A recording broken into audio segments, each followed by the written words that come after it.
m'appelle Hélène Otis et je vais vous raconter une histoire que je trouve très intéressante. La mienne. Je vais vous montrer comment un garçon timide et fragile a pu devenir celui qu'on surnomme le peintre sanglant. Vous vous demandez certainement pourquoi j'ai un nom de fille. Eh bien, mes parents ont toujours voulu en avoir une, et malheureusement pour eux, c'est moi qui suis venue au monde. On peut dire que dès ma naissance, ma vie était mal partie. Toute mon enfance, mes parents m'ont habillée comme une fille et traitée comme telle. C'est seulement à partir de mes 6 ans qu'ils se sont résignés, quand je suis entrée à l'école. Ils voulaient sûrement que les professeurs ne se rendent pas compte à quel point ils sont dérangés. Je n'avais jamais vraiment eu le droit de contrôler ma propre apparence. Et en grandissant, on pouvait carrément dire que je n'en avais rien à faire. Mes cheveux n'étaient jamais coiffés. Je portais ce que je trouvais à la maison. Enfin, je ne suis pas sûre d'avoir appelé cet endroit maison un jour. Mes parents me traitaient comme un objet. Depuis que je n'étais plus leur petite poupée sur laquelle on peut essayer toutes sortes de robes, je n'existais pas pour eux. Alors, ce n'est pas comme s'ils allaient se soucier de quelques malheureuses mèches de cheveux tombant devant mes yeux. Je me rappelle avoir eu beaucoup de compassion à leur égard.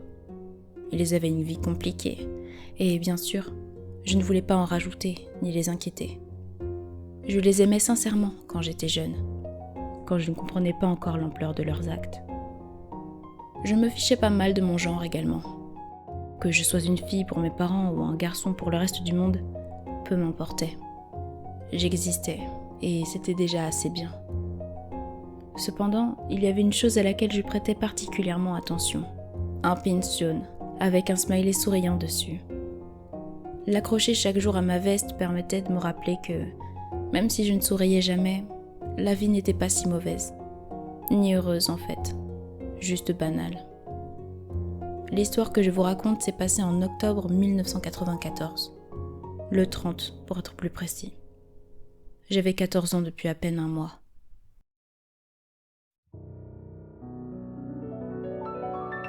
Hélène Otis était un jeune homme de 13 ans.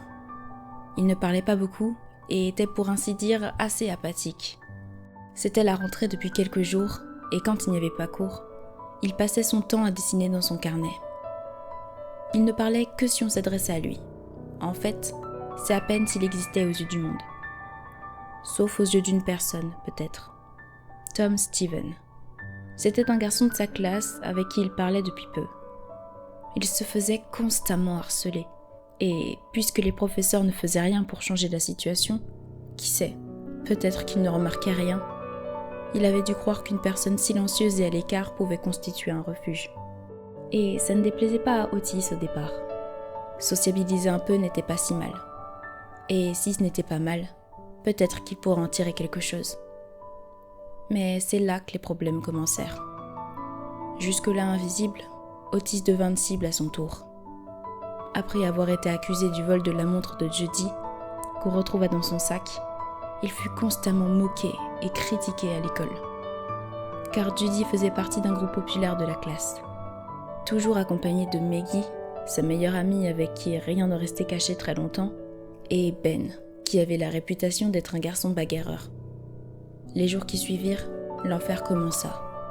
Otis vivait très difficilement le fait de passer de fantôme à souffre-douleur. On se moquait de lui ouvertement, on le bousculait et il n'avait aucune envie de voir ce qui arriverait s'il se retrouvait seul à nouveau avec eux. N'importe quel enfant aurait été en détresse émotionnelle à sa place. Mais il avait été habitué au contrôle permanent de ses parents et était parvenu à se détacher de ses émotions. Il dissociait constamment, se persuadant que rien de tout ça ne le concernait. Sa vie finit par ressembler à un flou extraordinaire, mêlé de bruit et de silence. Otis n'en avait rien à faire.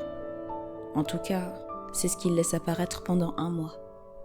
Et en octobre 1994, Tom s'est écrasé devant le bâtiment ouest. Il était tombé du 6e étage.